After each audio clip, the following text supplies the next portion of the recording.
அமைதியை நாடுறதும் தானே, அதை அறிவிக்கிறதும் தானே, அந்த அமைதி எட்டலைன்னு சொல்லிட்டு திரும்பி அடிக்க போறதும் தானே. அணுகுண்டு நிறுத்தணும்னா நான் இந்த 3 சைட்டை அடிச்சுட்டேன், முடிஞ்சு போச்சு, அதோடு நிறுத்திக்க வேண்டியது தானே. ஐஆர்ஜிசி ஏன் டார்கெட் பண்ணுவானே? ஈரானுக்கும் தெரியும் அமெரிக்கா தாக்குதல் பண்ண போகுதுன்னு சொல்லிட்டு. அணுகுண்டு பண்ணுவதை கட்டுப்படுத்தும் நிலையில் அமெரிக்காவோ இஸ்ரேலோ இல்லை. அமெரிக்காவுக்கு இன்னொரு சான்ஸ் கிடைக்கும் ஈரான் அடிக்கிறதுக்கு, இஸ்ரேலுக்கு இன்னொரு சான்ஸ் கிடைக்கும். இப்போ ஈரான் அரபு நாடுகள் வர வழி இல்லாம ஈரான் மீது தாக்குதலுக்கு அமெரிக்காவுக்கு பர்மிஷன் கொடுத்திருக்கிறது. அந்த மெசைல் போட்ஸை யூஸ் பண்ணி மற்ற நாடுகள், குறிப்பிட்டு சவுதி போன்ற நாடுகளின் கப்பற்படையை அவர்களால் தாக்க முடியாது. ஆனால் அந்த நாட்டிலிருந்து வரும் எண்ணெய் கப்பல்களை தாக்க முடியுமில்ல. நடக்கக்கூடிய சண்டையில அவங்கள பொறுத்த வரைக்கும் அவங்களோட முக்கியமான குறிக்கோள்கள் அணுகுண்டை செயலிழக்க செய்வது. சோ ஆட்சி மாற்றம் என்பது செயற்கையாக ஏற்பட வேண்டுமா இல்ல இயற்கையாக ஏற்பட வேண்டுமா? அது உள்நாட்டிலிருந்து நடக்க வேண்டுமா இல்ல வெளிநாட்டிலிருந்து திணிக்கப்பட வேண்டுமா? ஈரானுடன் கைகோர்த்திருந்த நாடுகள் எதெல்லாம் இருந்தனோ அந்த நாடுகள் எல்லாம் இன்று பலமிழந்த நாடுகளாக மாறிக்கொண்டிருக்கின்றன. குறிப்பிட்டு சொல்லணும்னா சிரியா முடிஞ்சு போச்சு, லெபனான் ஹிஸ்புல்லாக முடிச்சிட்டாங்க கிட்டத்தட்ட. நீ என் நண்பன் சொல்றது கட்டி பிடிச்சிட்டு பின்னாடி கத்தி எடுத்து குத்திடுறது, இது ட்ரம்போட இயல்பான ஒரு நடைமுறை. நாங்கள் வன்மையாக கண்டிக்கிறோம் ஈரானை அடித்தது. இது என்னடான்னா இப்படி ஒரு குத்து அப்படி ஒரு குத்து, 2 குத்து போட்டு வச்சுக்க, எப்போ எது யூஸ் ஆகுமோ அது யூஸ் ஆகட்டும் சொல்லிட்டு நம்ப வச்சு கழுத்த இருக்கிறது. அது இந்தியா கிட்டேயும் ட்ரம்ப் காட்டினாரானா இட் டிட் ஒர்க் அவுட். அது பல்வேறு காரணங்கள் இருக்கிறது. இது ட்ரம்போட ராஜதந்திரம்னா மோடியோட ராஜதந்திரம்.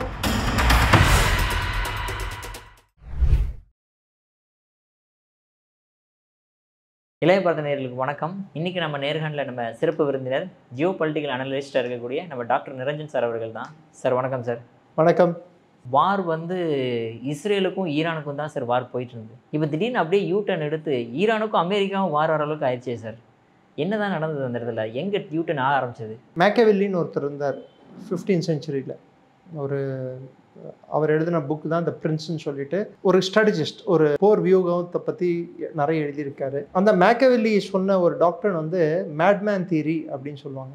Madman theory. ஆமாம் சார், மேட்மேன் தியரி. அதாவது ஒரு அரசியல் தலைவன் வேணுமென்ட்டு சில நேரங்களில் பைத்தியக்கார மாதிரி டெசிஷன் எடுக்கிற மாதிரி தோணும். அது பைத்தியம் இல்லை, பைத்தியம் மாதிரி நடிக்கிறது. இப்போ ட்ரம்ப் பண்ண சில சேட்டைகள் it is a pre planned, well planned. அதாவது கரெக்டாக இதுதான் பண்ண போகிறேன்னு மனசுக்குள்ளே வச்சுக்கிட்டு அதை தொடர்ந்து எடுக்கப்பட்ட சில விஷயங்களை தவிர்த்து நீங்கள் இதை ஐசோலேட்டடாக பார்க்கக்கூடாது. உதாரணத்துக்கு 60 நாள் வரைக்கும் இந்த பேச்சுவார்த்தை 60 நாள் வரைக்கும் தொடரும்.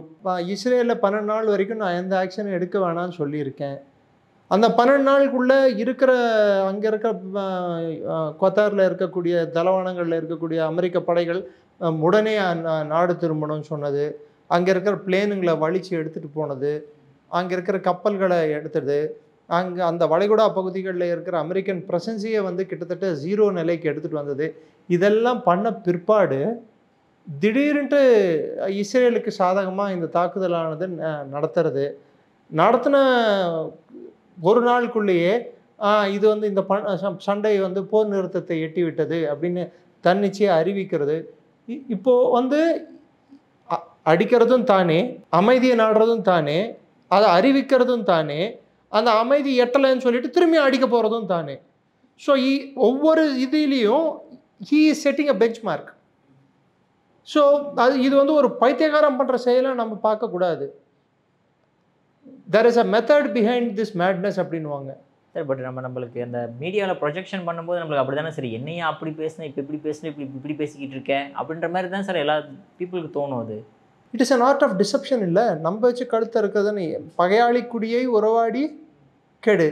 ஸோ பகையாளி யாரு? ஈரான். இப்போ அமெரிக்கா இஸ்ரேல் 2 பேருக்குமே ஈரானில் என்ன தேவை? அணுகுண்டு செயலிழக்க செய்யணுமா, அவங்க பண்ணக்கூடிய உற்பத்தி திறனை செயலிழக்க செய்யணுமா, இல்லை அவர்கள் ஆட்சி மாற்றத்தை நிறைவேற்றணுமா? இது 2த்துல எது அவங்களோட குறிக்கோள்? அணுகுண்டு நிறுத்தணும்னா நான் இந்த 3 சைட்டை அடிச்சுட்டேன், முடிஞ்சு போச்சு, அதோடு நிறுத்திக்க வேண்டியது தானே. ஐஆர்ஜிசி ஏன் டார்கெட் பண்ணுவானே?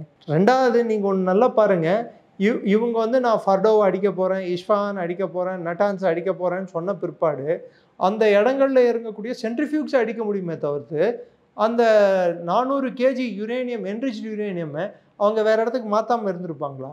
நான் அடிக்கிற மாதிரி அடிக்கிறேன், நீ அழுகிற மாதிரி அழுன்னு சொல்கிற மாதிரி இல்லை இருக்குது. ஈரானுக்கும் தெரியும் அமெரிக்கா தாக்குதல் பண்ண போகுதுன்னு சொல்லிட்டு. அதாவது அவங்களோட நியூக்ளியர் ப்ரோக்ராமை இன்னும் ஒரு சில ஆண்டுகள் தள்ளி வைத்திருக்கார்களே தவிர்த்து அவர்கள் அணுகுண்டு பண்ணுவதை அறவே அதை கட்டுப்படுத்தும் நிலையில் அமெரிக்காவோ இஸ்ரேலோ இல்லை. ரெண்டாவது அவங்க எதிர்பார்ப்பு என்ன? ஸ்ட்ரெய்ட்ஸ் ஆஃப் ஹார்மூஸை வந்து ஈரான் வந்து வழிமறிக்கணும்னு சொல்லிட்டு. உங்களுக்கு தெரிஞ்சு வழிமறிப்பாங்கன்னு நினைக்கிறீங்க? வழிமறிச்சா ஈரானோட எண்ணெய் கூட போதில்லை அந்த ரூட்டில் தான். ஏன் வழிமறிப்பான்? அப்படி வழிமறிச்சாங்கடான்னா அமெரிக்காவுக்கு வந்து இன்னொரு சான்ஸ் கிடைக்கும் ஈரான் அடிக்கிறதுக்கு, இஸ்ரேலுக்கு இன்னொரு சான்ஸ் கிடைக்கும். இப்போது ஈரான் வந்து அரபு நாடுகள் வந்து வர வழி இல்லாமல் ஈரான் மீது தாக்குதலுக்கு அமெரிக்காவுக்கு பர்மிஷன் கொடுத்துருக்கிறது. அதே 37,000 கிலோமீட்டர் தாண்டி வந்து தான் தாக்குதல் பண்ணியிருக்காங்க, பக்கத்து கொட்டார்லேருந்து போய் அடிக்கலை. அதனால நம்ம புரிஞ்சுக்கணும். ஸோ அப்போது அரபு நாடுகள் டைரெக்டாக அமெரிக்காவுக்கு வந்து சாதகமாக இல்லை இந்த ஒரு சூழ்நிலைன்னு தெரிய வரும்.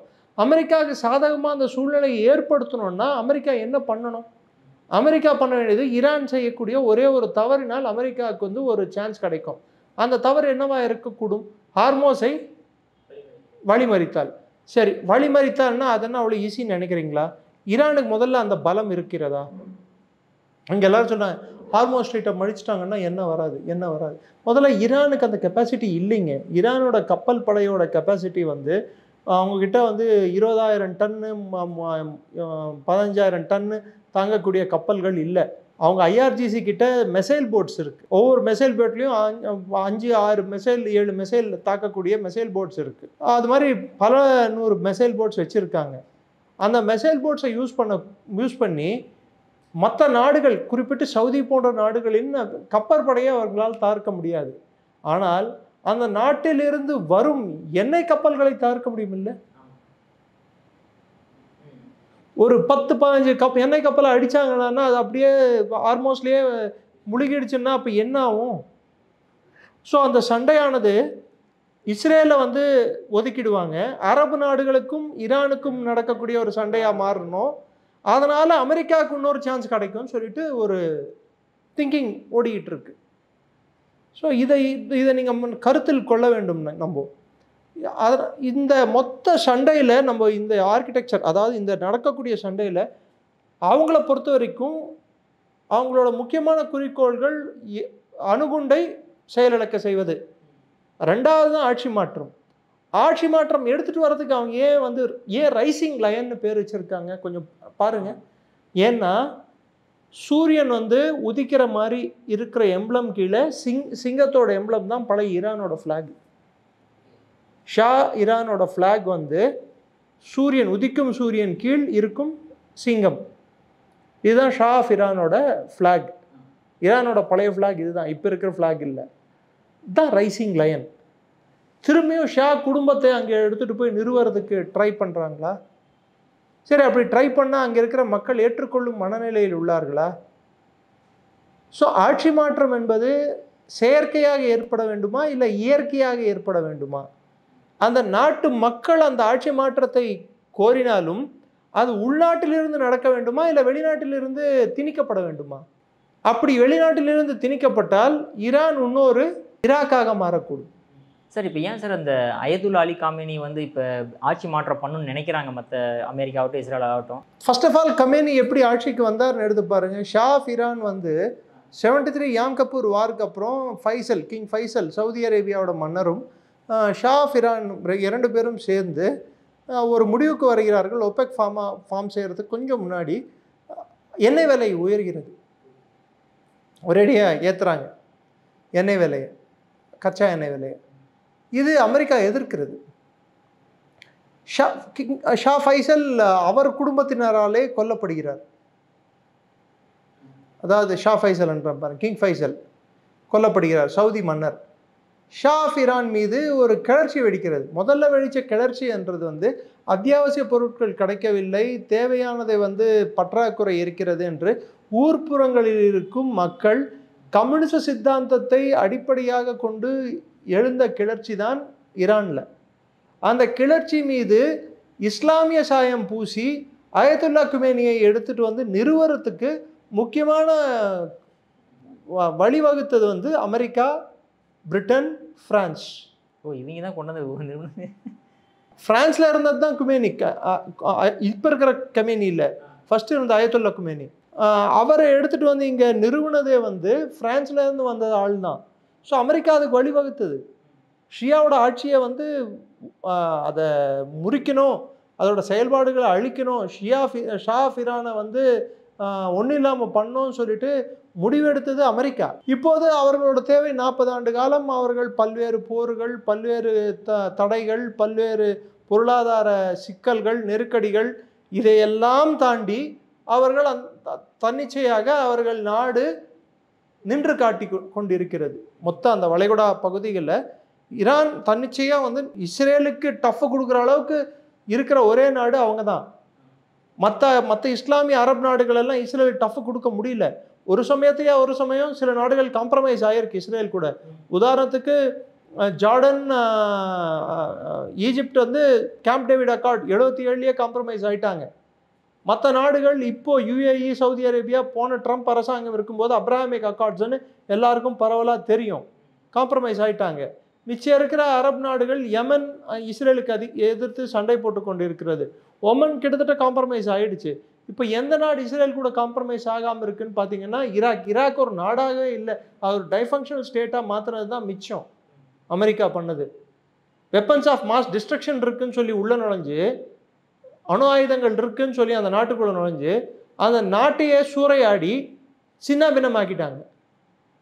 இப்போ அவர்கள் சிரியாவில் அதே ஒரு நிலைப்பாடு டர்க்கியை வைத்து எடுத்து சிரியாவையும் சின்ன பின்னமாக்கியுள்ளார்கள். ஈரானுக்கு எதெல்லாம் துணை புரியும் நாடுகளாக, இஸ்ரேலுக்கு எதிராக துணை புரியும் நாடுகளாக ஈரானுடன் கைகோர்த்திருந்த நாடுகள் எதெல்லாம் இருந்தனோ அந்த நாடுகள் எல்லாம் இன்று பலமிழந்த நாடுகளாக மாறிக்கொண்டிருக்கின்றன. குறிப்பிட்டு சொல்லணும்னா சிரியா முடிஞ்சு போச்சு, லெபனான் இஸ்புல்லாவும் முடிச்சிட்டாங்க கிட்டத்தட்ட, ஹமாஸ் முடிஞ்சது, இப்போ இருக்கிற மிச்சம் இருக்கிறது ஹவுத்திகள் மாத்திரம்தான். இந்த சூழ்நிலையில் ஈரானில் ஆட்சி மாற்றம் ஏற்படுத்தலாம் அப்படின்ற ஒரு எண்ணோட்டம் அவர்களுக்கு இருக்கிறது.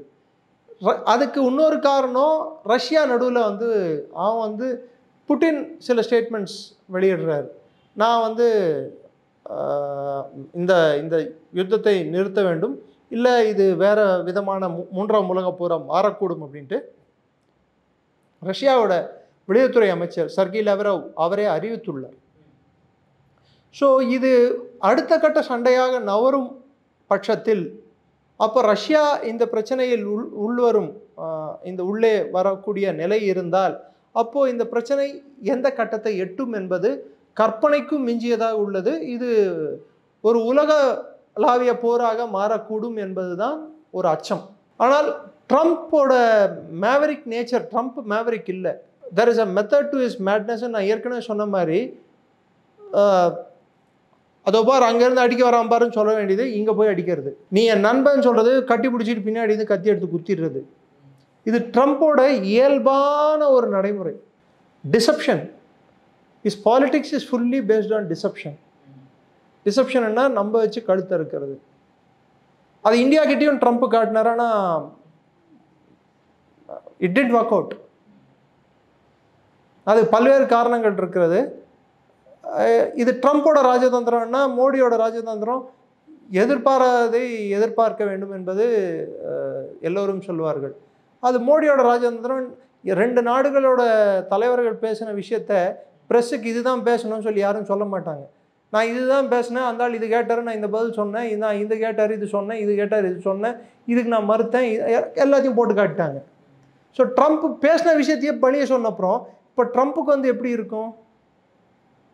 ஸோ அங்கே நோபல் பிரைஸ் கிடைக்க வேண்டியது அங்கே போச்சு. சரி, இப்போ ஈரான் இஸ்ரேல் பிரச்சனையாவது நோபல் பிரைஸ் கிடைக்குமா? அவரோட மொத்த ஆர்வமும் எல்லா ஜனாதிபதிகளுக்கும் நோபல் பிரைஸ் கிடைத்து விட்டது. எனக்கு ஏன் கிடைக்கல? நான் என்ன அவ்வளோ தவறு செஞ்சுட்டேன்? எனக்கு நோபல் பிரைஸை கொடுக்கலன்னா நான் ஒத்துக்க மாட்டேன். இல்லை, எல்லா சண்டையிலையும் நான் நுழைவேன், எல்லா சண்டையும் சண்டை நிறுத்தத்துக்கு நானே பாடுபடுவேன், நானே அந்த சண்டையை திரும்பியும் கொழுந்து விட்டு எரிய வைப்பேன், நானே பாம்பு போடுவேன், நானே சண்டை நின்றுடுச்சுன்னு சொல்லுவேன். என்னால் தான் நின்றுதுன்னு நானே அறிவிச்சுப்பேன். அது மாதிரி சொந்த தற்புகழ்ச்சி பண்ணுறதுலையும் தன்னைத்தானே பெரிய ஒரு தலைவனாக சொல்லிக்கொள்வதிலும் ட்ரம்ப் வந்து மிக ஆர்வம் கொண்டவராக இருக்கிறார். இதே காலகட்டத்தில் அமெரிக்காவில் ட்ரம்ப் சொன்ன தேர்தல் வாக்குறுதி அமெரிக்கா எந்த போரிலும் ஈடுபடாதுன்னு சொல்லிட்டு வாக்குறுதி. அவர் ஜனாதிபதி ஆன அன்னைக்கு கூட இந்த வாக்குறுதியை திரும்பவும் சொன்னார் அவர் பேச்சில். இப்போ தேவையில்லாத போர்களில் எத்தனை போரில் இவரா தானா வந்து வழியே வந்து வாண்டடா சிக்கிக்கிட்டு இருக்காரு. சரி, இன்னைக்கு நீங்கள் வந்து வச்சுட்டீங்க, பாம்பு வச்சுட்டீங்க, நட்டான் சைட்டு எல்லாத்தையும் அடிச்சிட்டிங்க. அவன் 60% மேலே யுரேனியமை என்ரிச் பண்ணிட்டான். அவன் டர்ட்டி பாம்பு செஞ்சு இஸ்ரேலில் அடித்தான்னா என்ன பண்ணுவேன்? மிசைல்ஸில் 60% என்ரிச்டு யுரேனியம் கூட அவன் வந்து பண்ணி அனுப்பலாம். அவன் it can also create lot of damage. 85% இருக்கக்கூடிய என்ரிச் யுரேனியம் பண்ணக்கூடிய டேமேஜ் பண்ணாட்டி கூட ஒரு டர்ட்டி பாம்புக்கு கொடுக்கக்கூடிய அந்த கதிர்வீச்சால் கொடுக்கக்கூடிய டேமேஜ் ஆனது அதுவும் 1 கோடி மக்களுக்கு மிக அபாயகரமானது. நான் சொல்கிறது இஸ்ரேலோட மக்கள் தொகையை அபாயகரமானது. பல ஆயிரம் மிசைல்ஸ் இன்னும் ஈரானோட கையிருப்பில் இருக்குது. இன்னும் துல்லியமாக தாக்கக்கூடிய மிசைல்ஸ். இதில் வேற கத்தாரில் இருக்கக்கூடிய ஏர்பேஸை ஏதோ ஒரு ஆப்ரேஷன் பேர் போட்டிருக்காங்க. அந்த ஆப்ரேஷன் பிரகாரம் வந்து அமெரிக்காவோட ஏர் பேசஸ்லாம் எங்கே இருக்கோ அங்கே அதெல்லாம் தாக்கியிருக்காங்க. தாக்கின பிற்பாடு ட்ரம்ப் தேங்க்யூ என் முன்கூட்டியே சொல்லி தாக்குனதற்கு அப்படின்னு சொல்லி முன்கூட்டியே சொல்லியிருக்காங்க. ஈரான் வந்து அறிவித்து தான் தாக்கி உள்ளது. இப்போ ஈரான் NPT விட்டு வெளியே வராங்க. NPT விட்டு வெளியே வராங்கன்னா அவங்ககிட்ட எவ்வளோ பொருட்கள், அதாவது எவ்வளோ யுரேனியம் என்ரிச் பண்ணியிருக்காங்க, IAEAவோட இது கீழேருந்து வெளியே வராங்க. எதுவுமே உலகத்துக்கு அவங்க அறிவிக்க போகிறதில்ல, எதுவுமே சொல்ல போகிறதில்ல. ஸோ அவங்க இஸ்ரேலோட நியூக்ளியர் சைட்டையும் தாக்கலாம், இஸ்ரேல் இவங்களோட சைட்டையும் தாக்கலாம். இது இன்னொரு அணு ஆயுத போருக்கு வழிவகுக்கும். ரெண்டாவது, அமெரிக்கா வந்து இந்த B2 பாம்பர்ஸை யூஸ் பண்ணி தாக்குனாங்க. தாக்குனதோட சக்ஸஸ் ரேட் என்னன்னு சொல்லிட்டு யாருக்கும் இது வரைக்கும் தெரியாது. அதான் சார், அந்த நியூஸ் சார் ரொம்ப கன்ஃபியூஸ்டாக இருக்குது. இப்போ எல்லா நியூஸுமே பார்க்கறது பார்த்தா ஈரான் தான் வந்து இஸ்ரேல் பிடிச்சி தும்சம் பண்ணிக்கிட்டு இருக்கு, ஈரான் தான் அமெரிக்கா போட்டு அடி தும்சம் பண்ணிக்கிட்டு இருக்குன்ற மாதிரி தான் நியூஸ் வருது சார். ஈரானில் என்ன பாதிப்பு ஏற்படுதுன்னு யாருக்குமே நியூஸ் தெரிய மாட்டேங்குது. ஈரான் வந்து நீங்கள் அடிப்படையாக ஒன்று புரிஞ்சுக்கோங்க, Iran is a big country. அவங்க வந்து ஒரு மலைகள் நடுவில் இருக்கக்கூடிய ஃபார்டோ இது எல்லாமே வந்து மலை நடுவில் இருக்கக்கூடிய பகுதியில் போய் தாக்கியிருக்காங்க. எவ்வளோ சேதம் ஏற்பட்டிருக்கும். சரி, சேதமே ஏற்பட்டிருந்தா கூட அது திரும்பி கட்டமைக்க முடியாது அவங்களால. ஒன்று. ரெண்டாவது, அவங்க ஆல்ரெடி 400 kg என்ரிச் பண்ணியிருக்காங்க. அமெரிக்கா இந்த மாதிரி ஒரு ஸ்டெப் எடுக்கும்ட்டு அவங்களுக்கு ஏற்கனவே வந்து இன்புட் கொடுக்காமலே இருந்திருப்பாங்க. யாராவது வந்து ரஷ்யா மாதிரி நாடு வந்து சொல்லாமல் இருந்திருக்குமா? ரெண்டாவது, எப்போது பாகிஸ்தானோட இராணுவ ஃபீல்டு மார்ஷல் தேநீர் விருந்துக்கு ட்ரம்ப்பை சந்திச்சாரா, அப்பயே வந்து ஈரான் வந்து 1, 1, 2ன்னு கால்குலேட் பண்ணாமல் இருந்திருப்பாங்களா? ஸோ அரபு நாடுகளோட சூழ்நிலை இக்கட்டான சூழ்நிலை, பாகிஸ்தானோட சூழ்நிலை இன்னும் மிக இக்கட்டான சூழ்நிலை. இதனால சார் அவங்க இதில் ஏதாவது மூக்க நுழைஞ்சு அவங்க ஏதாவது சிக்கிட்டாங்களா? இல்லை, எத்தனை ஃப்ராண்ட் சண்டையை தான் அவன் சந்திப்பான். இது வரைக்கும் ஆப்கானிஸ்தான் கூட சண்டை போட்டிருந்தான். இந்தியா வழியை வந்து பஹல்காம் வழியாக இழுத்து பஞ்சர் ஆக்கிக்கிட்டான். அதாவது வர்ச்சுவலி அவனோட கேபிலிட்டியே வந்து நல்லிஃபை பண்ண மாதிரி ஆயிடுச்சு. வானா உற்று, இதுக்கு மேலே நானும் கூட தாண்ட மாட்டேன், நீ தாண்ட மாட்டேன், வா பேசி தீர்த்துக்கலாம்னு சொல்லிட்டு அவனா வழியே வந்தான். இல்லை இல்லை இல்லை இல்லை இல்லை அவங்க 2 பேரும் பேசலை, நான் தான் பேச வச்சேன்னு சொல்லிட்டு இன்னொருத்தர் சம்மந்தமே இல்லாமல் வாண்டடாக வந்து உள்ளே வந்தார். அதுக்காண்டி நோபல் பீஸ் ப்ரைஸ் எல்லாம் கொடுக்கணுங்கிறதெல்லாம் கொஞ்சம் அதிகமாக இல்லையா சார்? அவர் நேற்றே அதுக்கு என்ன பதில் கொடுத்துருக்காங்க, நாங்கள் வன்மையாக கண்டிக்கிறோம் ஈரானை அடித்தது. இது என்னடான்னா இப்படி ஒரு குத்து அப்படி ஒரு குத்து, 2 குத்து போட்டு வச்சுக்க, எப்போ எது யூஸ் ஆகுமோ அது யூஸ் ஆகட்டும் சொல்லிட்டு. இதுதான் அது, இப்படி ஒரு குத்து அப்படி ஒரு குத்து. ஏன்னா நாளைக்கு ஈரான் வந்து அந்த சைடு ஓப்பன் பண்ணிட்டான்னா ஃப்ராண்ட்டை என்ன ஆகும்? அங்கே ஒரு ஃப்ராண்ட்டு ஈரான் ஓப்பன் ஆகுது, பலூச்சிஸ்தான் ஓப்பன் ஆகுது, இந்த சைடு இந்தியா ஓப்பன் பண்ணி விடுது, அந்த சைடு ஆப்கானிஸ்தான். இன்னும் அரபிக்கடல்லாம் மிச்சம் இருக்குது பாகிஸ்தான் போகிறதுக்கு, அது கூட இந்தியன் நேவி வந்து வழிமறிச்சிடும். எங்கே போவாங்க Pakistan? Now Asim Munir is shivering in its pants. Building strong, basement very weak. Already their basement is weak. I didn't say this. Pakistani army knows it, Air Force knows it. They are not in a position to retaliate against any Indian strike. இந்த சூழ்நிலையில் அவங்க அமெரிக்காவுக்கு வழியே போய் ஈரானுக்கு எதிராக போனாங்கன்னா Iran சும்மா இருப்பானா? அவன் என்ன அடுத்து என்ன கேட்டிருக்கான், பலூச்சிஸ்தானை வந்து உன்னோட பகுதி எனக்கு வந்து விட்டு கொடுன்னு சொல்லிட்டு. சரி, அது விட்டு கொடுத்தா இத்தனை நாள் ரோடு போட்டவன் அங்கே லைன் போட்டவன் அவன் சைனாக்காரன், அவன் சும்மா இருப்பானா? முன்னே போனால் குத்துது, பின்னாடி வந்தால் குடையுது. நல்லா சிக்கிருக்காங்க. They don't know what to do. That is Pakistan situation. இந்த காலகட்டத்தில் ஈரானுக்கு எதிராக பாகிஸ்தான் திரும்ப முடியாது. சவுதி அரேபியா போன்ற நாடுகள் ஈரானுக்கு நேர்முறையான ஒரு செயல்பாடுகளை எடுக்க முடியாது. ஆட்சி மாற்றத்தை உடனே எடுத்துட்டு வந்தால் அந்த ஆட்சி மாற்றத்தால் ஏற்படும் வெற்றிடத்தை யாரை கொண்டு நிரப்பப் போகிறார்கள்? அதற்கு ஒரு தெளிவான பதில் அமெரிக்காவிடமும் இல்லை, யாருடனும் இல்லை. அப்படி ஆட்சி மாற்றம் எடுத்துட்டு வந்து ஒரு தெளிவான ஒரு பதில் இல்லாத சூழ்நிலையில் ஒரு ஆட்சி மாற்றம் ஏற்பட்டால் என்ன நடக்கும்? உள்நாட்டு அமளி பிரச்சனை, ஷியா குழுக்களே ஒரு தீவிரவாத IRGC என்று இன்று அழைக்கப்படுகிற ரெவல்யூஷனரி கார்டு வந்து நாளைக்கு ஒரு தீவிரவாத குழுவாக மாறக்கூடும். அந்த தீவிரவாத குழு சென்ட்ரல் ஏஷியாவுக்கும் ஸ்ப்ரெட் ஆகலாம், பாகிஸ்தானுக்கும் ஸ்ப்ரெட் ஆகலாம், ஏன் மற்ற ரீஜனுக்கும் ஸ்ப்ரெட் ஆகலாம். இதை கட்டுப்படுத்துறதுக்கு திரும்பி நாளைக்கு அதுக்கு திரும்பி அமெரிக்கா திரும்பி உள்ளே என்ட்ரு ஆகணும். இதெல்லாம் எதுக்கடான்னா, வெஸ்ட் ஏஷியா வந்து அமைதியாக இருந்ததுன்னா, அவன் பெட்ரோல் வந்து விலை கம்மியாக இருந்து நார்மலாக இருந்ததுன்னா டாலரோட விலை வந்து அதிகமாகாது. டாலரோட விலை அதிகமாக இருக்க வேண்டும் என்றால் பெட்ரோலோட விலையும் டாலரோட விலையும் அதிகமாக இருக்கணும். ஸோ டாலர் அதிகமாக அமெரிக்காவுக்கு லாபம். டாலர் கம்மியாக கச்சா எண்ணெய் விலை கம்மியாக அமெரிக்காவுக்கு நஷ்டம். ஏன்னா எல்லாருமே உலக சந்தையில் டாலருக்கும் பெட்ரோலுக்கும் ஒரு பிணைப்பு உண்டு. இந்த பிணைப்பானது 70களில் ஹென்ரி கிஸிங்கரால் ஏற்படுத்தப்பட்ட ஒரு பிணைப்பு, செக்ரட்டரி ஆஃப் ஸ்டேட். இந்த பிணைப்பானது உடைந்து விட்டால் டாலரும் பெட்ரோலும் தனித்தனியாக போயிடுச்சுன்னா அமெரிக்கா வந்து $36 ட்ரில்லியன் கடனில் உட்கார்ந்து கொண்டிருக்கிறது.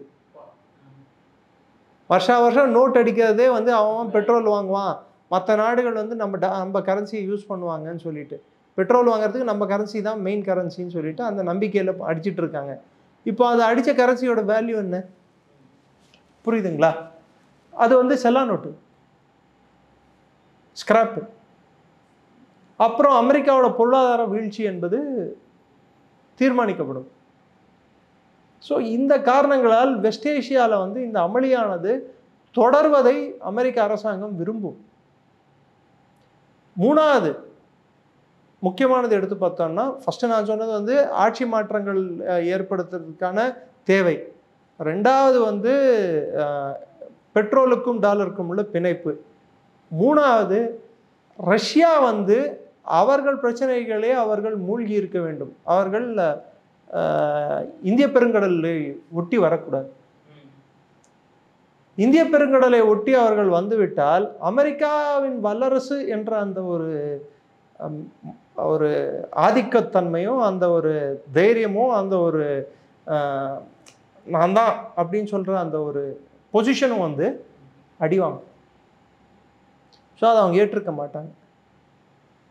இந்த மொத்த சண்டையில் நான் பார்க்கறது ஒன்றுத்துக்குமே கையால் ஆகாத ஒரு நாடுன்னு ஒன்று இருக்குண்டான்னா சைனா. சார் அற்புதமாக விளக்கம் கொடுத்தீங்க சார். உங்கள் பொன்னான நேரத்தில் இளைய பாதமில் இருக்கிறதுக்கு மிக்க நன்றி சார். ஜெய்ஹிந்த். நன்றி. ஜெய்ஹிந்த் சார்.